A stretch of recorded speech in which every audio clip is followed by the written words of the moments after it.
Thanks. Joel, thanks for overly kind words. And thanks for y'all for letting me be here today. As Joel mentioned, I'm one of about 200 four-star generals, and I'm assured I'm in the top 196. I want to ask you to do something for me, though. I've gotten to speak since I retired at some amazing places, and I went to the UK and spoke at Oxford, and that's an amazing experience. So I went in, and they took me in a historic room, a lot of polished wood and stuff like that. And right before you go in, they show you a picture of Teddy Roosevelt speaking right from where you're going to speak, just to remind you, you're not Teddy Roosevelt. So I go in to speak, and I've done a little bit of prep, and I think I'm going to do pretty well. But right in front of me, as soon as I started talking, a person falls asleep. And if you've ever tried to speak publicly, and right in front of where your gaze is, person's almost snoring, it's really distracting. So I haven't been invited back. So, and that was Annie, my wife. So, if anybody here could help me just kind of poke her if you see her nodding off, that would be good.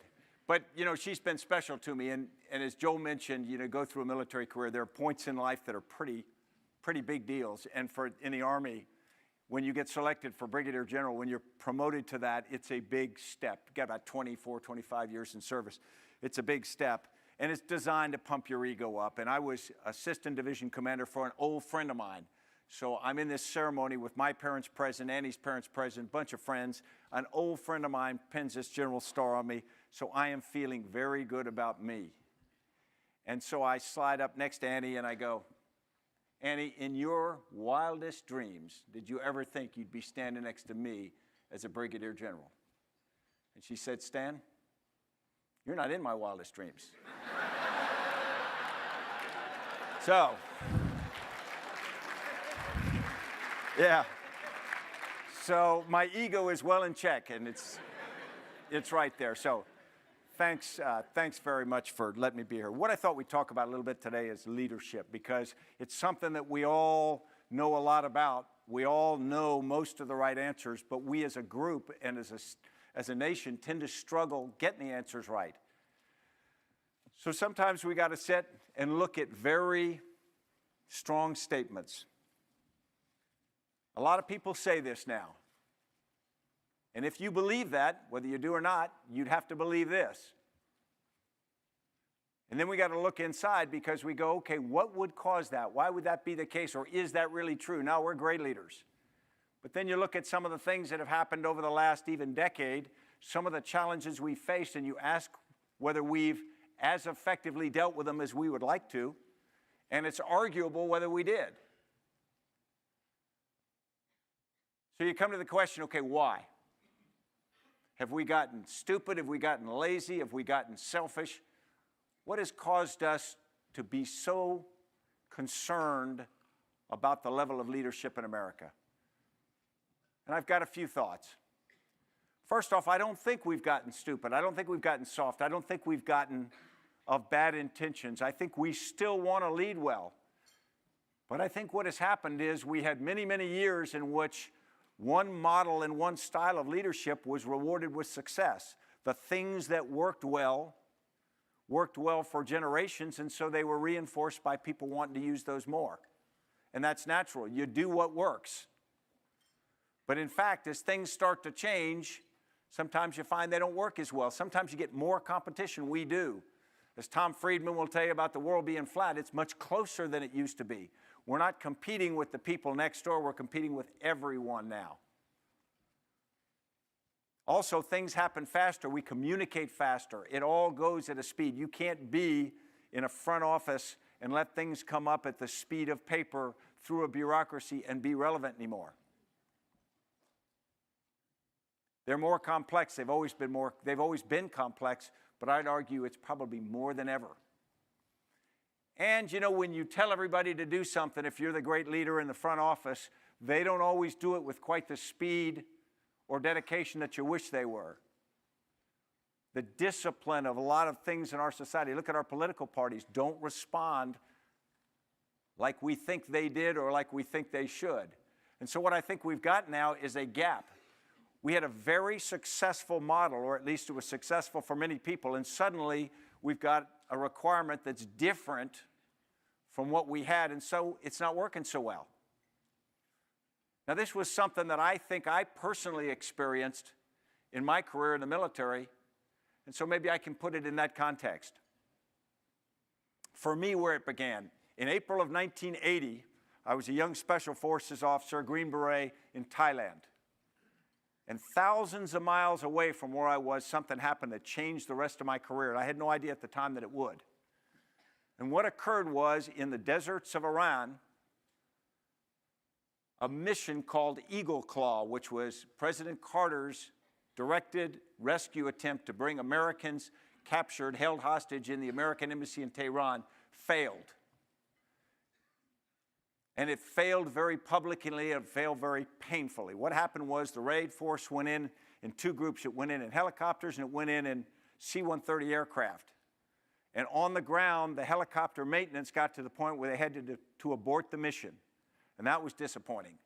Then as they were moving to pull that force out, a C-130 fixed-wing aircraft and a helicopter collided, produced a fireball, killed 8 Americans, and caused the mission to have to be aborted, of course, publicly now. The tragic loss of life, the failure of an American mission to bring Americans home. And put this in context for you. This was about 5 years after America had pulled out of Vietnam in great frustration. And it was 4 years after Israel had pulled off the raid at Entebbe with tremendous success. So what happened was you had America, the forces that I was a part of, called to do a national mission and end in failure. And it was extraordinarily important. It was extraordinarily important not just because what happened, but because what people did about it. To a degree, I would argue that had that mission been successful, America's Special Operations Forces, now what you read and see so much about, wouldn't be what they are because people would have been satisfied with the status quo. Instead, what happened in that community is people said, never again. We'll never be called on and not be able to do what the nation asks us to do and needs us to do. And so a change began. And it started by taking some units which has existed and some units which were stood up, very specialized forces like the SEALs, Rangers, etc. And those forces were honed for the missions that people thought were going to be required.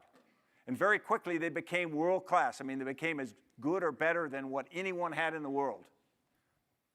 And they became successful in a number of places around the world, Panama, Grenada, other places. They had extraordinary success in doing what the nation asked.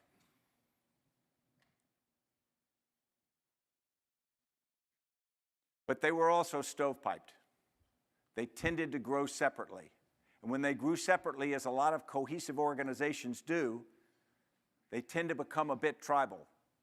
I mean, look at any organization that's got great pride in itself, any team, any university, any element, fraternity that feels great, you tend to become so cohesive that nobody's quite as good as you, and so you're not really comfortable dealing with anybody but you. And so we had this very effective but very tribal organization, and to solve this problem, a headquarters was created called Joint Special Operations Command, and this was to create a team of teams to take these organizations and make them into a cohesive organization that could do whatever the nation did, and it was very, very effective, extraordinarily so. But it was also narrowly focused. It was designed for hostage rescue. It was designed for going after people like the Palestinian Liberation Organization, very finite challenges to specific problems that the nation faced. And that was fine until things changed. Actually, things changed a bit earlier than we think on 9/11. Because although a lot of people don't realize it, Al-Qaeda declared war on the United States in 1996. Most Americans didn't know that. Most Americans think it began with the attack on the World Trade Towers on September 11th. But in fact, we had a different challenge in the world. Lots of causes for it, room for about 3 more long-term discussions, but it was a different requirement for a force designed for counter-terrorist operations. Suddenly we had something that was culturally different than what we had faced before. And it was difficult to understand. It didn't have a finite doctrine that was as clear as some of the previous organizations that we'd structured ourselves against. And it was geographically dispersed. It wasn't in one place. It was in a bunch of places. And it moved around all the time. It also had a tendency to change. Everything it did would be for a very short period of time. If you dealt with Al-Qaeda and associated movements 1 month, 3 months later, it was extraordinarily different. And so you had to constantly update your thinking on how you dealt with it. And they operated differently. If you're old enough to remember or read about the terrorist operations in the 1970s and 1980s, they tended to be high-profile things like hijackings or hostage-taking, and then there would be a series of demands made. And the demands would say, release people from prison and we'll release the hostages, or put a certain amount of money or do something like that. This was an era in which terrorists didn't do that. They made a demand like get all Western forces out of the Middle East, which was probably illogical, or at least not going to happen. But then instead of taking hostages and making demands, they simply killed people. They crashed aircraft into towers. They blew things up. And then they looked you in the eye and they said, it's a tough world. How do you like that? So a very different challenge faced us. So there's a gap. There was a very narrow, very effective, focused capacity against a very wide, very different kind of problem. And it took a different approach to deal with it. And the approach is probably pretty common sense. There were a number of organizations that had to become a part of the solution. They were a whole-of-government approach.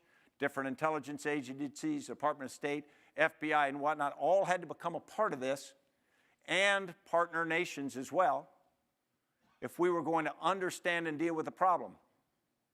So that's pretty straightforward. Just get all of these entities, bring them into a single team, and go accomplish a complex requirement.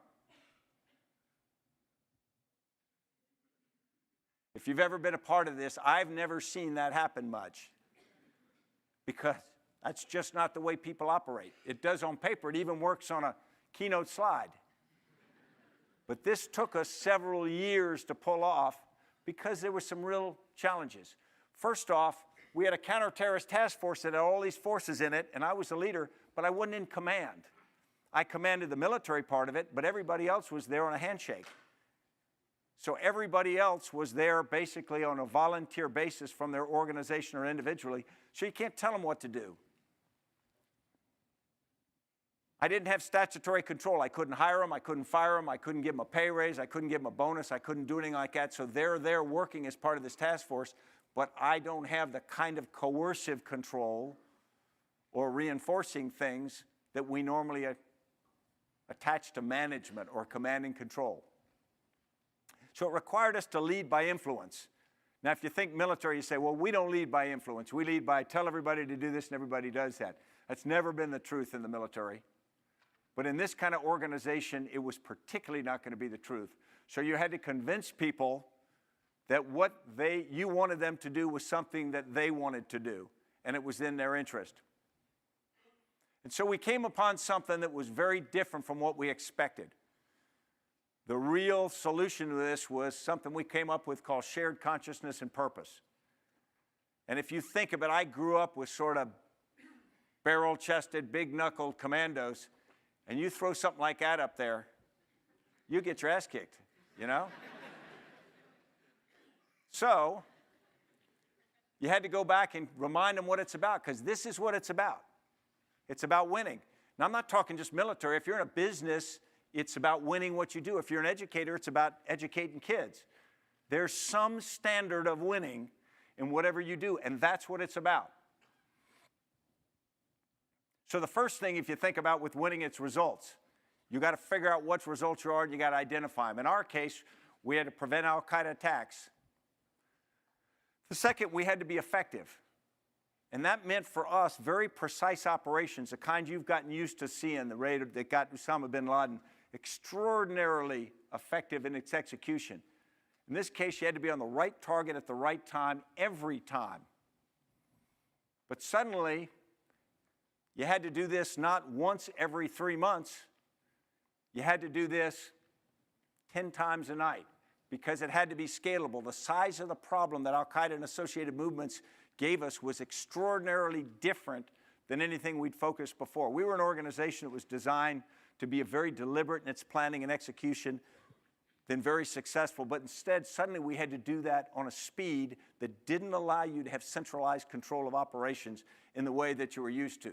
This is 1 month in Iraq, October 2007. That is just key leaders captured or killed. The scope of violence at that point in Iraq was such that that level of effort was required.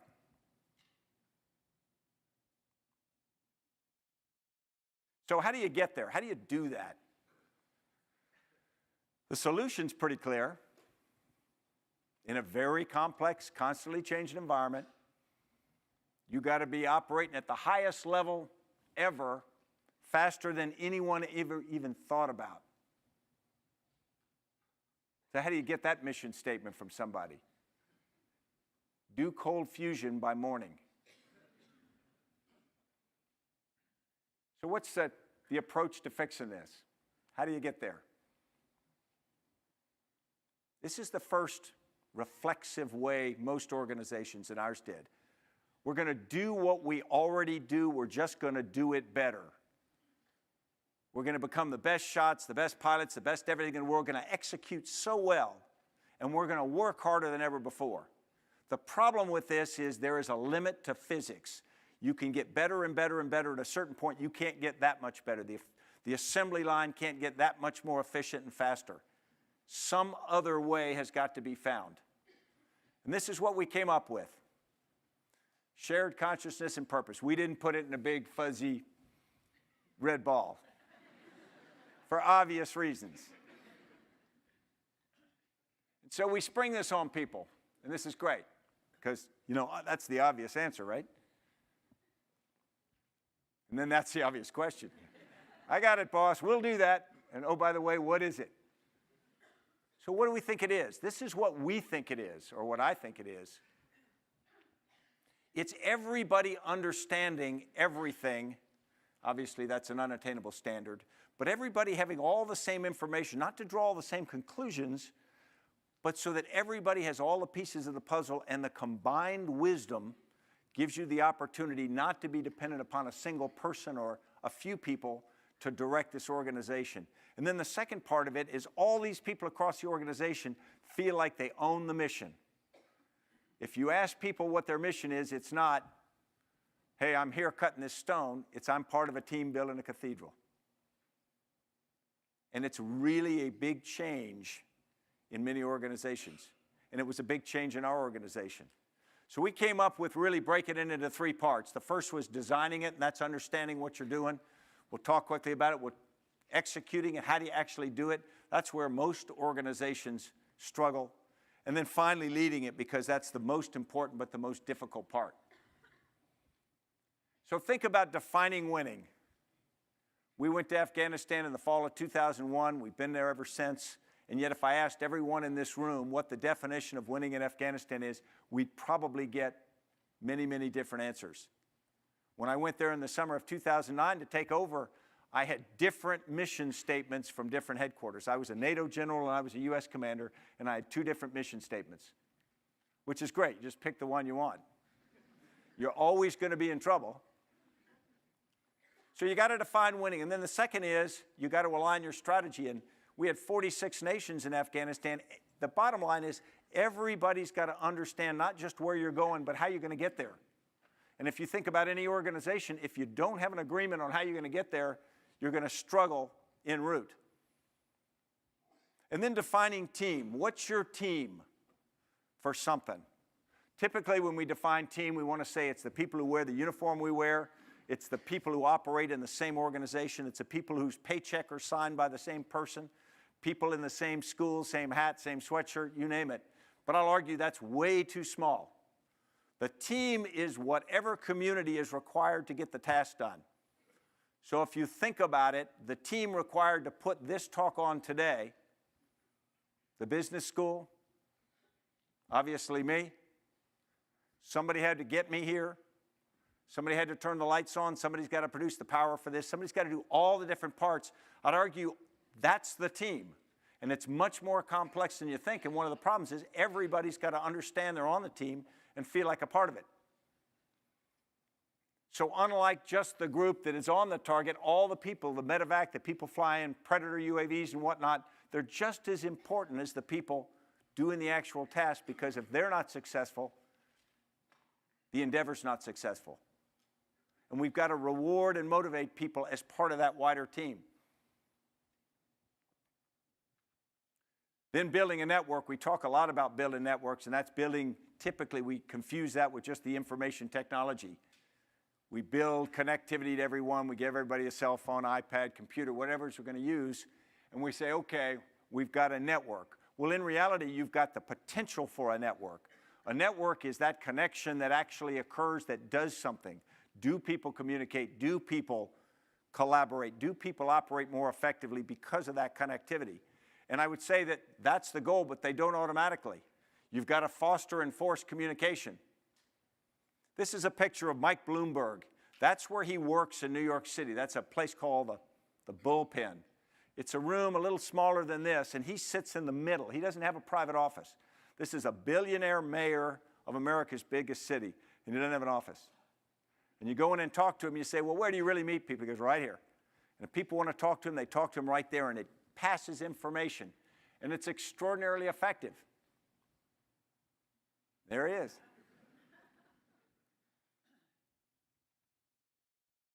Then you got to do what you say is important. We talk about discipline and prioritizing the effort. This is a tool we used. It's a synchronization matrix. The bottom line is, if you take most people's schedule and you say, first you ask them, what's important to you in your life or your job? And they list it out. And then you take their calendar or their daily schedule and said, where do you actually spend your time? And you'll find we're very challenged to spend our time against what we think is important. Similarly, our money or anything else we've got, to spend our real assets against what's important to us. And it takes rigorous discipline to make that occur. Then you've got to lead this thing. You've got to build relationships. There's a picture here of two gentlemen, President de Klerk, obviously, of South Africa, and Nelson Mandela. Now, they had two organizations, a white apartheid government and the African National Congress, and they were the leaders of organizations that didn't want to come together. Those two organizations were polarized, and it was producing violence, and it was likely to produce a lot more violence. So you had two leaders who had to make the personal decision to pull themselves into a personal relationship at great risk to themselves politically and even physically, so that their organizations would be pulled toward the center. Now, in my mind, that's leadership right there. Because they led not only their organizations, they led the nation, but they did it through a personal relationship. And these are not two guys who met in a sports bar and hung out. One had to let the other out of prison so that they could build a relationship. Extraordinarily challenging, but extraordinarily important. Something that I'm very interested in is the American Civil Rights Movement. My family's from the South, and I got to watch it as a boy. And it was an extraordinary strategy. This is one of the few movements that ever followed a disciplined strategy of nonviolent protest that was successful. And it was a great strategy, and it was disciplined people, but it didn't succeed just because of that. It took an inspirational leader. In fact, leaders. We think of Martin Luther King, but they're actually more than one person. But it took extraordinarily inspirational leaders who were willing to stand up and take that role.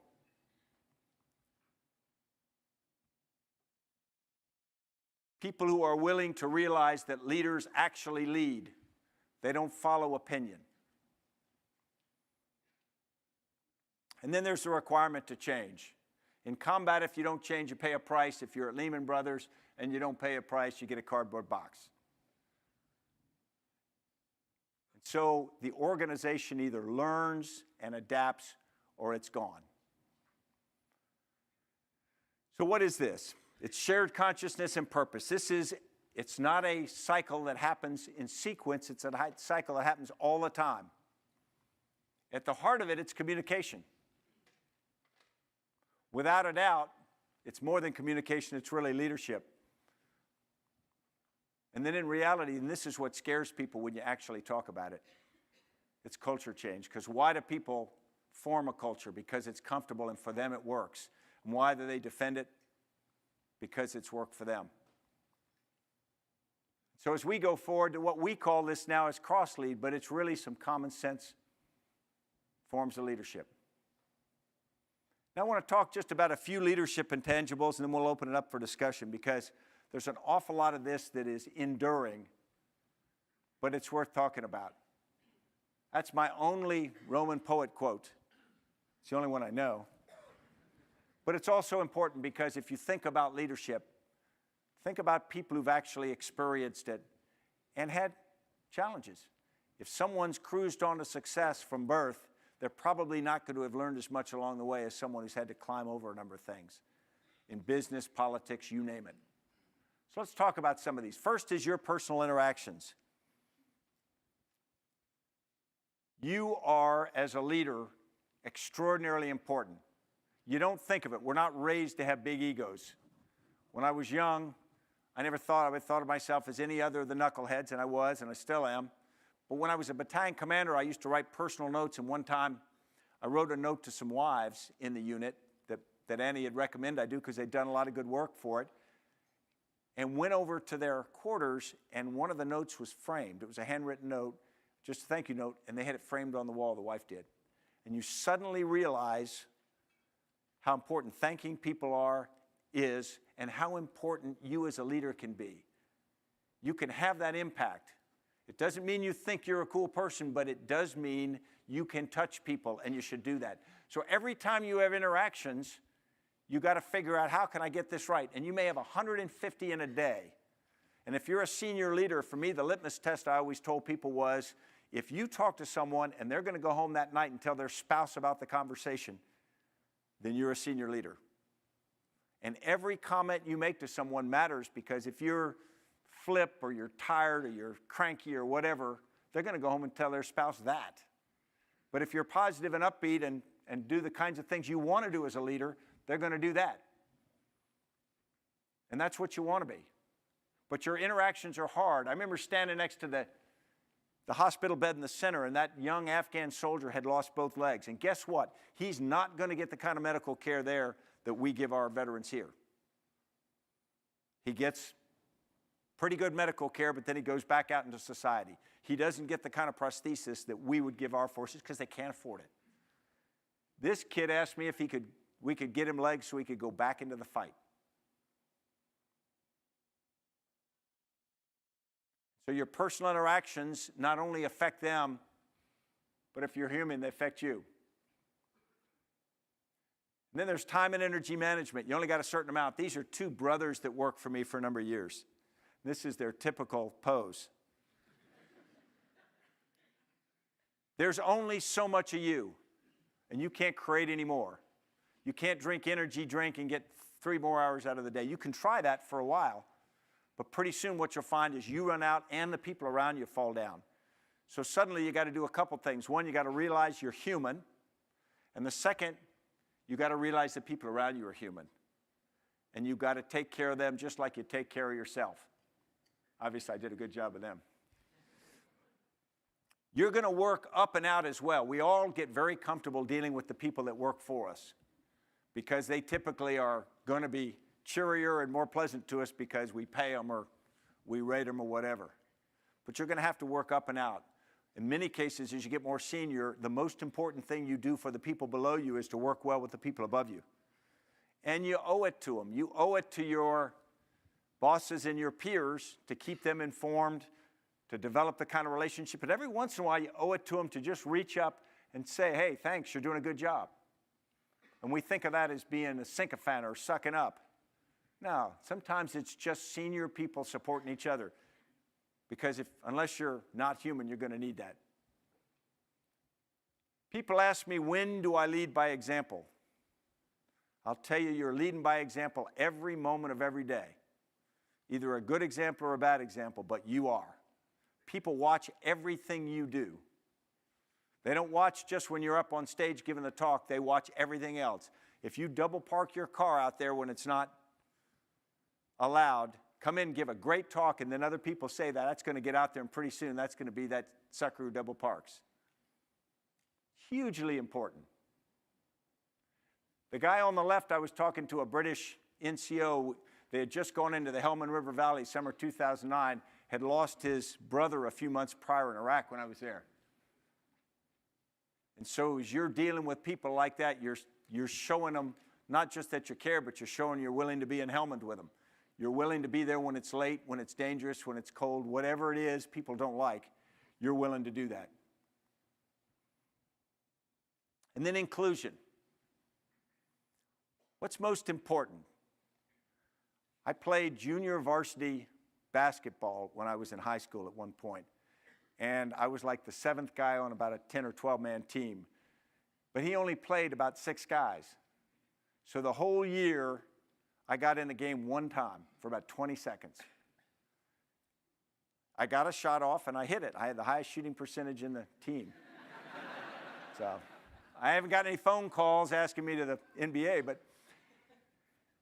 but the funny thing about it is when we drove to games, I wasn't excited because I knew I wasn't going to play. And when we won, I wasn't excited or happy. And when we lost, I wasn't upset because I wasn't invested in it like I wanted to be. I wanted to be desperately. I wanted to have those feelings, but I didn't. Now think about it in your organization. If you don't share information, if you don't make people feel a part of it, are they going to celebrate the big win? I don't think, not unless they're different from what I was. It's extraordinarily important to make people feel like they're a part of the whole. And there are a lot of ways you can do it. But the first thing is just tell them. Just bring them in. Just trust them. Just give them something.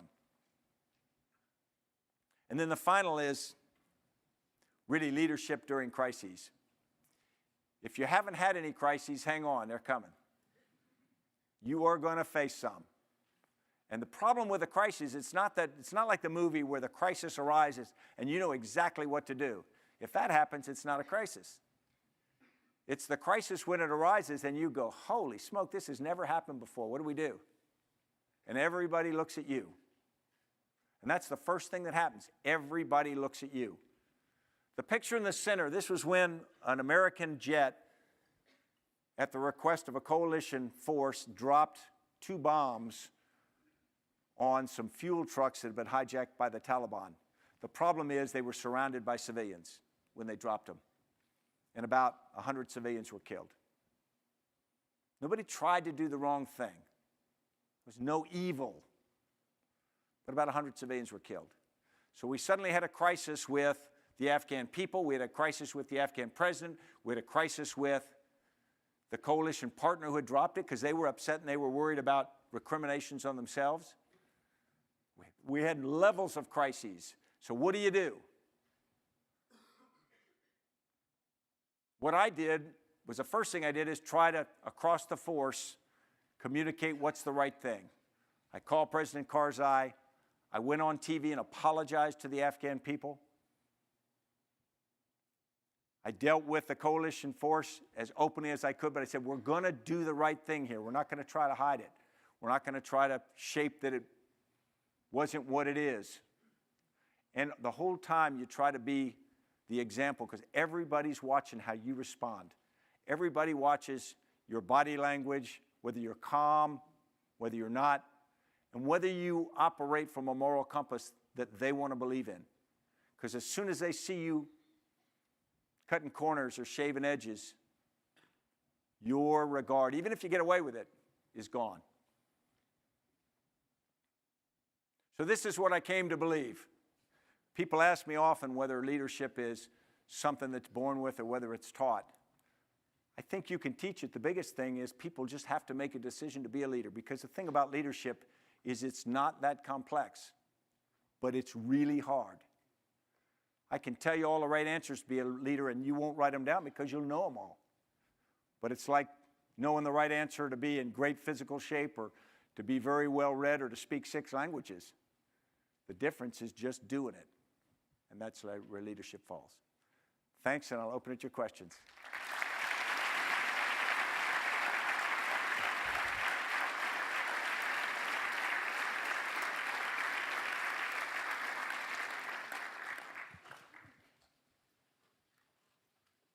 Sir. Hi, my name is Vivek. I'm an MBA 1. I wanted to ask you about, you mentioned time and energy management, and I wanted to ask you about that in the context of your own personal routine. Some of us were talking before the talk. We've read that you only need 4 hours of rest each night, that you eat 1 meal a day so that you don't feel sluggish, and that you run, depending on the accounts we read, 8 or 10 or 12 miles a day. And we even, one of us read that you went running with David Petraeus a couple of years ago, and he learned that he wasn't the fastest person at that Army base.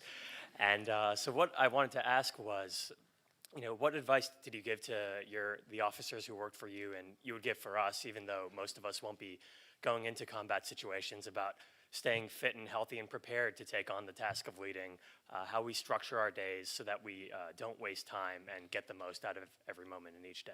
That's really great. First thing is you should hire my publicist who comes up with all that stuff. No, the reality is, and since I'm among friends here, I'll be very honest.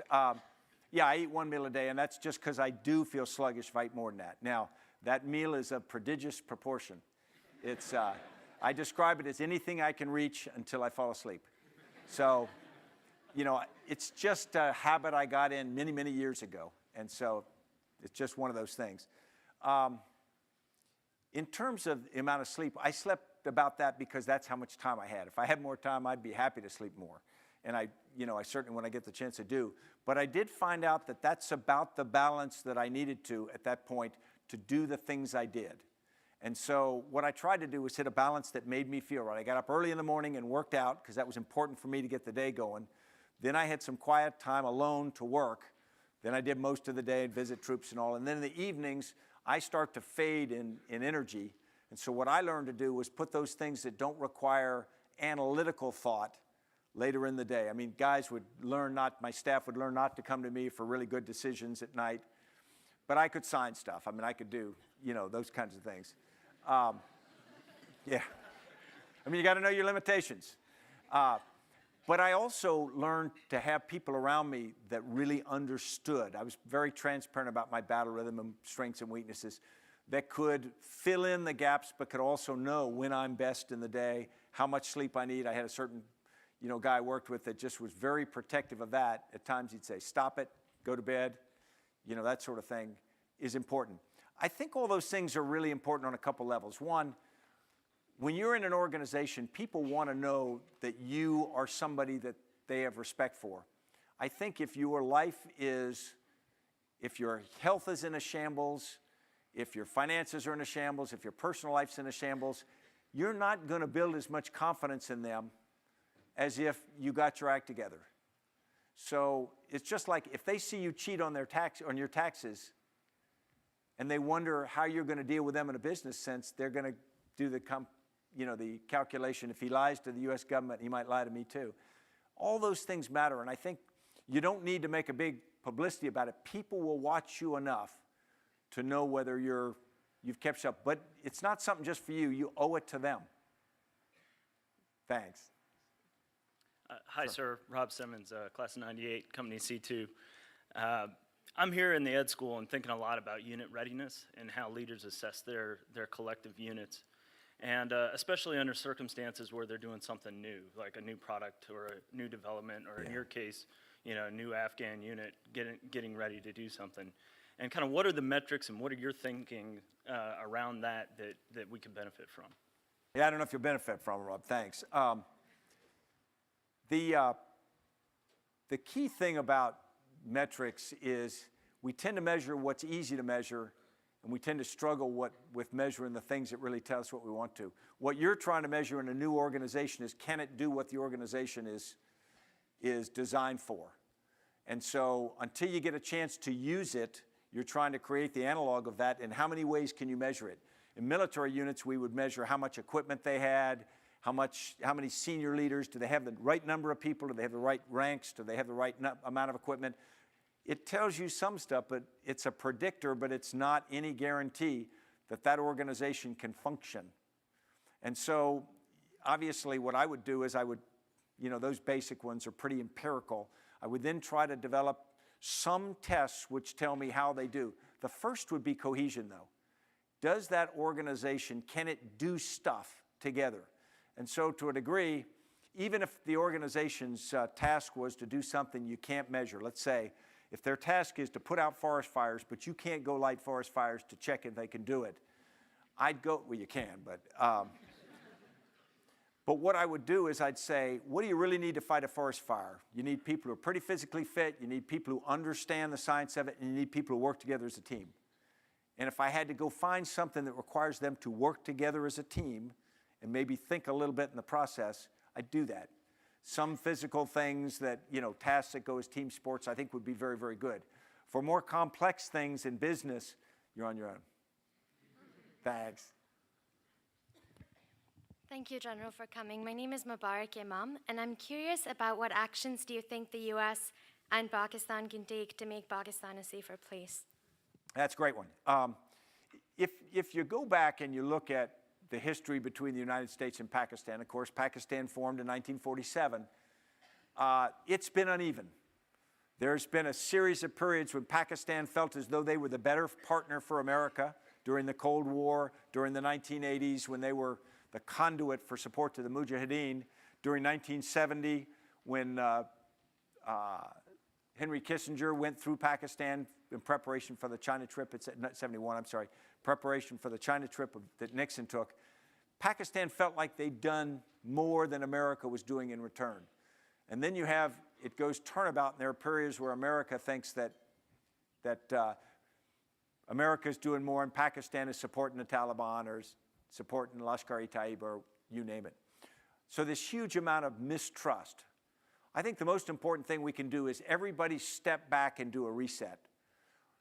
People think, what's the most important part of our relationship with Pakistan, and that's Al-Qaeda, and I would argue it's not. Al-Qaeda matters, but if you look at Pakistan's strategic interests, which are security from India in the region, its economy, its management of water, which is a problem, its management of electricity, and the fact that Pakistan has never had a civilian-to-civilian government transfer. It's always, of 64 years of history, 32 have been military leadership, 32 have been civilian. What Pakistan needs is help shaping itself for its big strategic challenges in the world. And I'd like to believe America can be a partner for that, because America benefits from the idea of Pakistan being, 170 million people, as a stable nation in that region. So I think we've got to raise the discussion a little bit higher to the strategic level, and we've got to stop poking each other in the eye on some of the more tactical things. There are different tactical objectives, but the biggest thing is trust. I mean, we are at this point now where the deficit of trust makes everything hard. And if we could work on one thing before we work on anything else, it would just be trust over and over. I know that sounds simple, but it's like leadership. Answer's simple, executing it's really hard. Thank you. Thank you. Ma'am. Hi, thank you so much for being here today, General McChrystal. My name's Rachel Brulé. I am a PhD student in political science here, and I actually had a little bit of a chance to observe some of your great work when I was at Special Operations, Low Intensity Conflict, working on Afghan reconstruction under Colonel Dallas Brown. But I had a kind of more conceptual question to ask you, going back to one of the final themes of your presentation on the importance of cultural change. And so I wanted to push you a little bit more on that and to say, when you're thinking about cultural change, that's not just between individuals, so you're not just talking about leading by example, but you're really talking about kind of, group level changes across groups that you can't influence or interact with individually. How do you think you help to bring about reflection and really fundamental cultural change? Yeah, great, Rachel. That's tough. I already got Joe Felter here. You know more about it than I ever will. Joe ran the counterinsurgency advise and assist team in Afghanistan, and I just listened to him. So that which went well, I get credit for. That which doesn't, there's the scapegoat. No, and that is a leadership maxim I would offer you all. The first thing you do in any endeavor is designate a scapegoat. you know. Make sure it's not you. And it's good if you tell them in advance. So, no, cultural change is huge, and it's easy for me to say. The problem with culture is they're there for a reason. Look at the U.S. Civil Rights Movement. When the case of giving all Americans their rights, it wasn't just a case of, okay, we'll give everybody their rights. The problem is that comes at someone else's expense. Whether it's really them giving up money or something, no, it's giving up. Some people in the South perceived that they were going to lose their position in society if everybody had equal opportunity. And so you have this great, why should I buy into cultural change if my life's going to be harder, or my part of whatever it is I'm interested in is going to be less? And you have to convince people that, one, it's typically not a zero-sum game. The place can be better, and I think over time people accept that, but near term they have a tough time with it. And you have to make a very cogent argument that says you won't be effective otherwise. When we made the argument in Afghanistan to really focus on counterinsurgency, we didn't get everybody together and say, guys, this is the right thing to do because we love the Afghan people and we want to do the right thing. Even though that was true, the argument was that we'll lose if we don't do this. This is the only way to succeed. And that's interesting because people drop back and they go, wow, really? I say, yeah, absolutely. And so then you can push cultural change if they think that's what has to happen to move forward. You know, the South had to change. The Mubarak regime, Egypt, had to change. But a lot of people, Syria has to change. But think about it now. There are a lot of groups in Syria for whom change will be cultural change as well as political change. So they're holding on very strongly, to be expected. So you got to make that argument to them, but then you got to accept that there's a group of people who are going to lose equities in the near term. And you kind of have to power through that. It's not going to, most cultural change is not entirely voluntary on groups or people's parts, as you know. Thanks, Rachel. Oh, sorry. Ma'am. General McChrystal, thank you so much for your service to this you. country and for being here today. My name is Colleen Mizuki, and I'm a member of a nascent institute looking at innovative ways to help our veterans after their deployment to a combat zone. And very, I think importantly, I also volunteer to work with soldiers and family members in the reintegration process. So you talked about, leadership not being complex, but very hard. And I think that for me, what underlines everything you've talked about and, say, counterinsurgency approach in Afghanistan is mindset change. So I wonder if you have some words of wisdom that I can pass on to soldiers that I work with in helping them understand that after very difficult experiences in combat, how can they accept that mindset change is possible, that it's not complex, but it's also not very easy? Thank you. Well, that's a great point. Thanks for what you're doing. Yeah, mindset is extraordinarily important. What you do, why you did it, and what you did is important. And if you think about veterans, sometimes they don't have a problem going, but when we ask someone to go into the military and go to war, what have we really asked them? You say, well, we've asked you to take a job and do whatever. No, we've really asked them to believe. We've said, we're asking you to push the I believe button in your nation, in your leadership, and the fact we'll take care of you. I mean, it's a huge leap of faith for a young person to go in the military and go forward to combat because the nation says, hey, we love you. They've bought into that. They believed. Now there's the second part of it.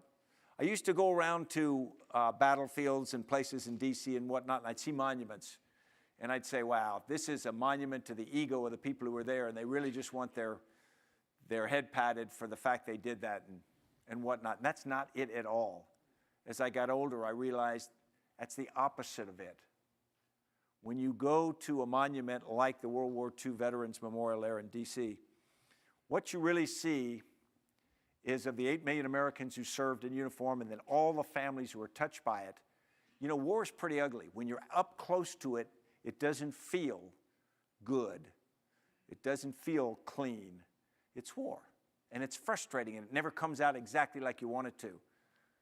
But at the end of the day, what we've got to reassure people and what monuments do is they basically tell people, You did what we asked you to do. When the nation asked you to do something, you did that. You stood, you served, you sacrificed, whatever it is we asked. And that's what I think people are looking for. They're looking for some reassurance that they did what was asked. And when we go to veterans now, what I think we've got to do, particularly, you know, these wars aren't particularly popular. You know, I'm not that excited about them. But I would tell you, what we've got to do is convince the young people who suffer from different kinds of stress or physical injuries, hey, thanks, you did what we asked you to do. And that's pretty darn good. And that's got to be totally separate from all the other things. Let me thank everybody for being here today. I really appreciate it.